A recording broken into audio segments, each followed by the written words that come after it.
Okay, now we have two handouts that go with the empathy thing.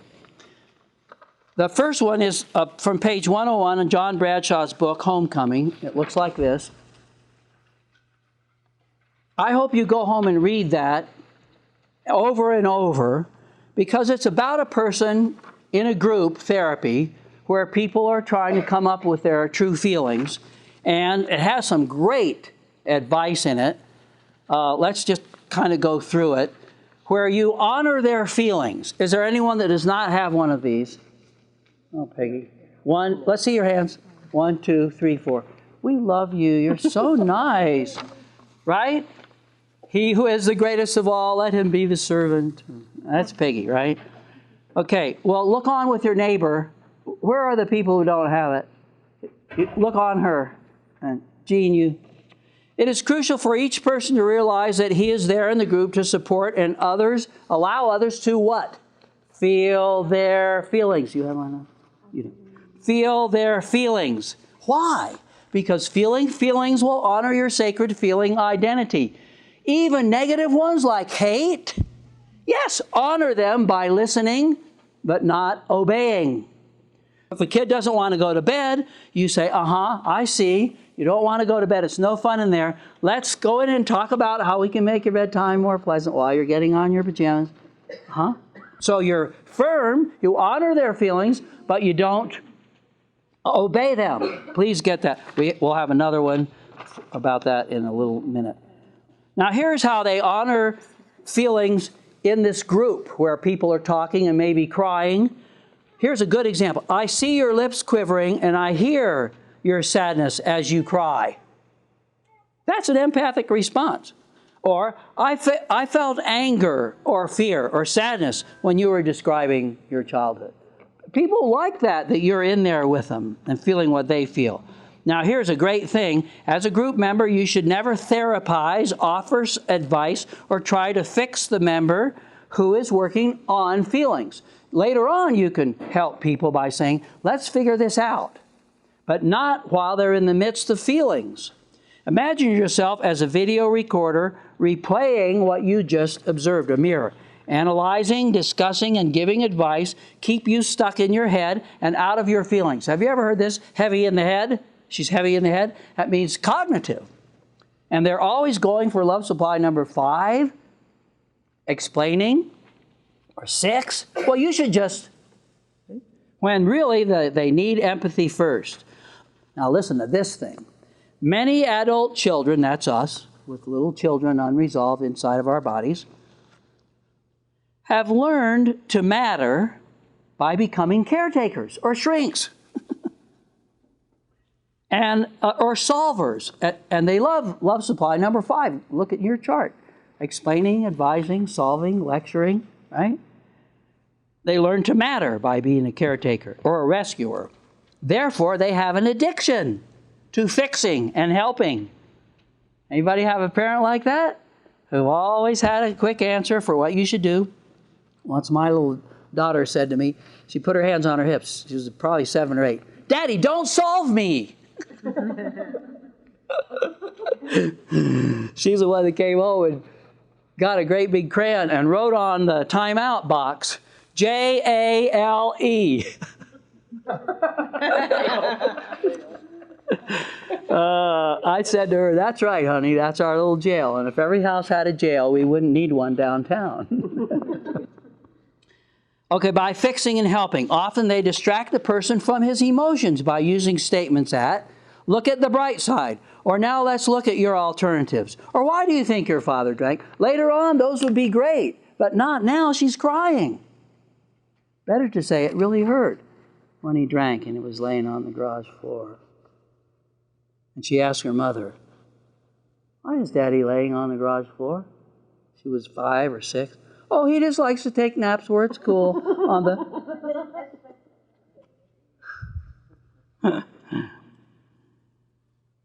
Here's some better ones. What was that like for you? That's going to go into the feelings instead of in the head. If your sadness could speak, what would it say? This is the greatest thing. I often use this. Well, Steffi, if your pain could talk, what would it say? Well, I feel it in my shoulders. Well, if those shoulders could talk, what would they say? I'm so heavy and loaded up, right? That's a good one. So that's a great way to find out how people feel who are not open to their feelings. Well, wait. If your sadness could speak, what would it say? What would be the answer? Well, I hurt. It hurts to be left out. Everyone in the picture but me. Everyone gets invited to their birthday party but me. It hurts. It makes me feel like I'm some kind of scumbag.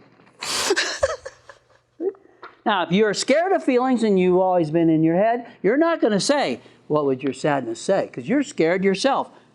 These encourage people to express their emotions. Why? Because feelings are sacred. Even negative ones, if you'll follow them, they'll take you down to the positive. Every time. I remember being locked in a cell. I used to work in the penitentiary Monday and Thursdays. There was a guy in there who was 6'8". I guess he weighed 350 pounds. And a guard made him mad, and he just couldn't stand it anymore. And he went whap with his fist, took out the guard's top teeth. And they had him in restraints. How many of you know what in restraints means? It's a great big board like a door, and it has leather straps over your wrists, your chest, your stomach, your legs, your ankles. You're in restraints. And they had him in there. And they wanted me, Doc, you go in there and straighten out this guy. Little old me, look at that guy. And well, that's what we want you to do. So they closed the door, those bars, they electric clank. There I was with Gargantua. And I just sat by the table where I could see his head and said, well, Jim, tell me what happened. And he started to tell me and cuss a lot. And out comes anger. The angry person is a suffering person. Write that down. The angry person is a suffering person. Why? Because they're not getting what they're dependent on. And they yell and scream. And underneath the anger is their pain. Because they're not getting what they depend on. Namely, love supplies from human beings. The angry person is a suffering person. So I knew that. And I was listening. Yeah, they made you so mad. That guard always picks on me. He, blah, blah, blah. If I ever get out of here, I'm going to blah his, blah, blah, blah, and his, and blah, blah. It's anger. It's dumping garbage. It's catharsis. It's ventilating, right? And we went on for a half an hour. You're so mad you could cut his throat from ear to ear. Yes! And if it's empathy, empathy, empathy. Pretty soon he starts talking about, you know, Doc, I'm always in trouble. All through my life I've been in trouble. I've always fought people. Why can't I get it together? And he starts going, oh, crap, now I'm crying. And he didn't say crap either. I am crying. Don't let anyone see me. I'll stand here so no one can see you, Jim. It's good to cry, Jim. Jesus taught us to cry. It's a sign of intense emotions. He starts to cry, and I put my hand on his shoulder and let him cry and do empathy. It hurts like anything to always be in the principal's office, to always be kicked out of school, to be in restraints. And pretty soon, I unbuckled the restraints. And the guards out there, I'll kill you. He would not. He loves me because I'm one of the only people that ever listened. Later on, that guy was in a room, and he was angry again. He was going up to talk to the warden. They have hearings. They have court inside the penitentiary. And they had on these blue shirts and jeans. And he was telling me how mad he was at the warden. And he says, and I'm going to be sitting here, and the warden's going to be sitting there. And he was mad, and he said, and just at the right time, I'm going to slit his throat from ear to ear. And he went like that, and out of his sleeve came a homemade knife. Oh, gosh. I was locked in the room with him. You're so mad you could slit his throat from ear to ear. I did my very best empathy. And pretty soon again, after the anger was out, "Oh, Doc, will you take his knife?" And I broke a rule, took his knife and put it in my briefcase. And if I'd have been caught with that, I'd have been in the next cell by him, doing empathy through the bars. But I did go to the warden because the warden understood. And I told him about it, and he took it, put it in his drawer. That guy was later able to join one of our group therapies. He was later able to go back into his childhood and fix all the abuse he had had. Empathy really will work. It's scary sometimes, but if you'll try it. Now, this last paragraph I want you to memorize because remember, this is original pain work. It's very old pain. We often try to take people out of their emotions because our own emotions are unresolved. And so if you have inside of you a little girl that's full of anger and pain, and you don't ever want to go back there, then you will get people away from their feelings. Why? Because our own emotions are, for example, if you begin sobbing, it may touch my own unresolved sadness. If I can stop you, I don't have to feel my own pain. But my apparent help in stopping your emotions is no help at all for you. Actually, it's confusing and crazy making. And it's probably what happened to you all your life when you were a child. Your comforters, who were purportedly helping you, were actually keeping you from doing exactly what would have helped you the most, letting you feel your feelings. That is a great thing. Now, let's go to the little empathy practice worksheet. A question. Do you have a question? Well, no. Okay. I just wanted to give you an example of an empathy. Okay. Well, go ahead quickly. Just give it to me. Okay. Today at school.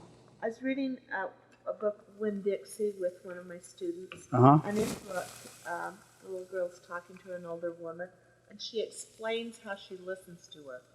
She explains, it was really interesting. She said she listened to me from her heart. Good. Remember that old book by, are you finished? Explains how it felt really good. Yeah. Because she understood, because she listened from her heart, she understood the little girl's heart. Bingo. Remember that old book by Joan Anglin? It said, love is when someone listens to you and doesn't say go away, and they understand how you feel, sometimes without any words even. They know how you feel. Yes. Okay, let's take a quick look at this, and then we'll take a little break.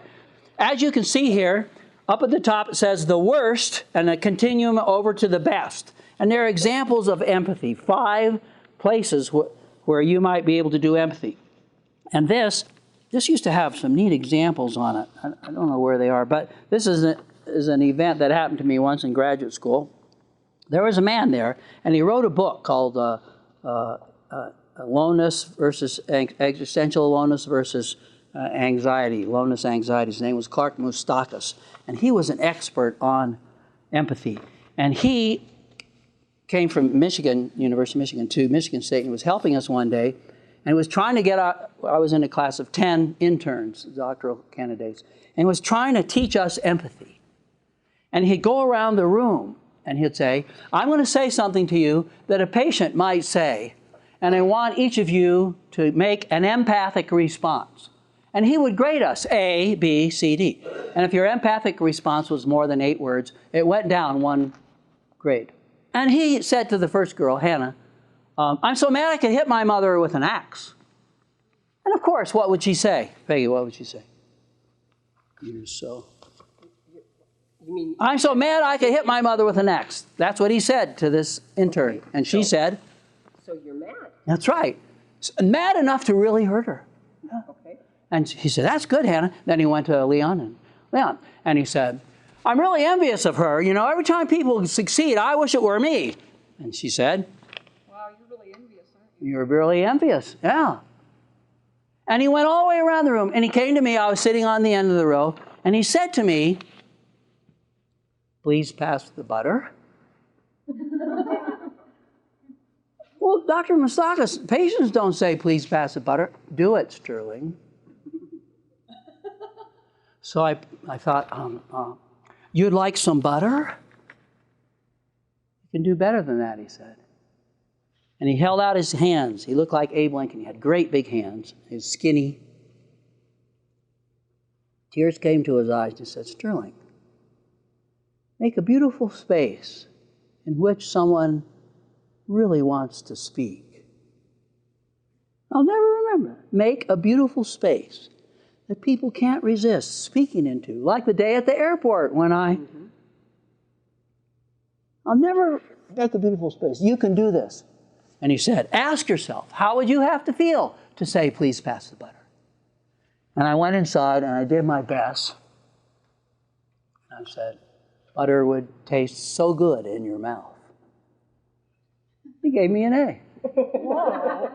How do you do that? Go inside. What would I do? Now, here are some things people could have said. Negative self-response is wrong. You don't need any butter. You're too fat now. That's not empathy. That's verbal abuse, right? Another love supply, but not empathy. I'm glad you know what you want. That's praise. It has nothing to do with how does she feel. Please pass the butter. Empathy to externals only. That would be, you've run out of butter. I see there's no butter on your plate. That's empathy to externals. Internals are the feeling, not you ran out of butter. Number 4, deep empathy to a feeling similar to the one expressed. Oh, you'd like some butter? And the whole big one, number 5, deep empathy, accurate to the feeling expressed. Bingo. Butter would taste so good in your mouth. Now, that's a silly example, but it actually happened to me. And I'd like you to remember these 5 steps when you do empathy and see if you can get up to number 4 or number 5. Now, there's another thing here that I dearly love. You can read Sorting Feelings, it looks like this, on your own, and you'll see how a patient actually wrote this and gave it to me. And I loved it so much because all feelings are acceptable, he says that. Then it says, the next step after you honor the feeling is to discern which feelings come from the negative self and which from the positive self. And that's the answer to the question that's in many of your minds right now. You accept, you honor, you rephrase, but you do not obey negative feelings. I know you'd like to hit her, but you cannot. So please get that in your mind. Honoring feelings is understanding them, but you don't obey the negatives, but you do, if you can, obey the positives. So that's a good one. But now let's go to this and see if you can figure this out.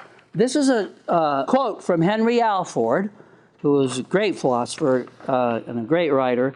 It was quoted by President James Faust in September of 1998 in a talk, and I've entitled it, The Feeling Truth. Now see if you can figure this out. Quote, Henry Alford, truth does not consist in minute accuracy of detail. That's external. But truth consists in conveying a right impression or feeling. And there are vague ways of speaking that are truer than strict facts would ever be. When the psalmist, that's the guy that wrote Psalms, said, quote, rivers of water run down mine eyes because men keep not thy laws, he did not state the facts. Why? Because there's no rivers in your eyes, right? That's an external truth. There's no river in your eyes. But he stated the truth, feeling truth, deeper than fact and truer. Did you get that? Why was the psalmist crying? Because obeying God's laws had made him very, very happy, and he hurt for people that wouldn't do it and missed out on all that happiness. This thing reminds me of the iceberg. The externals on the top and the deep internals underneath. My father used to tell me a story about a man, and this is in the olden days when we didn't have a lot of street lights and signals and stop signs. And we had a rule called the right-of-way. Does anyone know what that means? Someone coming from the right has a right-of-way. And this man drove his car into the intersection, and he wouldn't give up the right-of-way, and he was hit by a car that didn't know the rule and was killed. And on his tombstone they wrote, "He was right, dead right, as he sped along, but just as dead right as he was dead wrong." Now, what does that mean? If you get in a fight with somebody because you're right, and they're gone forever from your life, you were right, all right, externally, but internally you were a stupid oaf. You lost your friend because you don't know about the feeling truth, which is deep under the water of the iceberg, 1/8, 7/8. Yes? Is that a true story about the guy in the Well, my dad used to say that. Oh. I don't know if it was true or not, but it sure taught me a lesson. But there's a lot of people like that, aren't there? And so it's true that some people go for the externals and not the internals. So these are the handouts I have about empathy, about making a beautiful space and honoring people's sacred feelings. You don't obey the negatives. Like if that guy had wanted me to let him loose while he was cussing, yelling, and screaming, I'd have been crazy to do that. He'd have knocked me from here till tomorrow. But later, when he was crying and when he was seeing how stupid it was to expect, a lot of the guards in the prison are wonderful, but every now and then some of them get mad at a certain person because of their unmet needs, and they really bully them. And secretly, I was glad he knocked his teeth out. But I could never say that. But I did listen to him and let him. If I had have said, "Jim, I'm glad you knocked his teeth out. I don't like him either," that's called over-identification.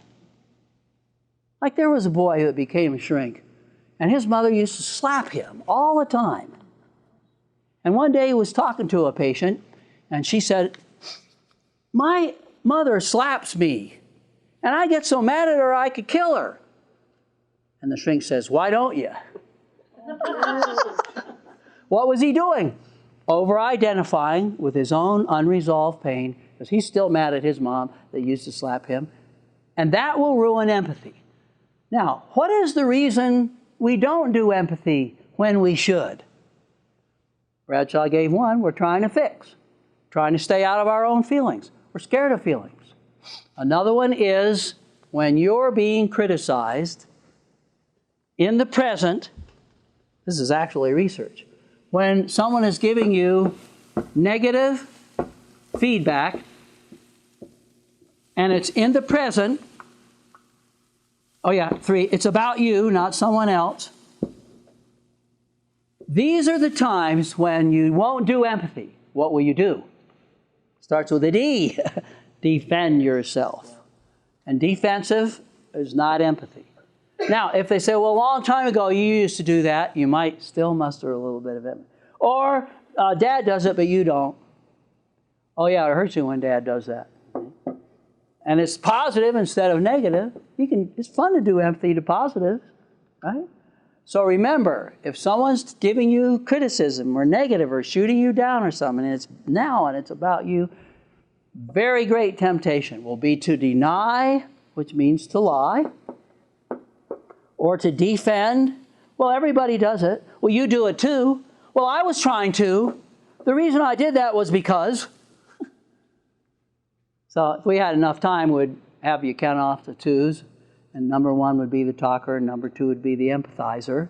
So when somebody is negative, then you are supposed to still do the empathy. Yeah, you can do empathy to their negative. You're so angry you could rip her heart out. And then let them puke. But you don't let them rip their heart out. And pretty soon, if you'll do it just right and doesn't scare you, and what they're doing doesn't mean you're a bad mom, they'll come out with some positives. What do you think we ought to do?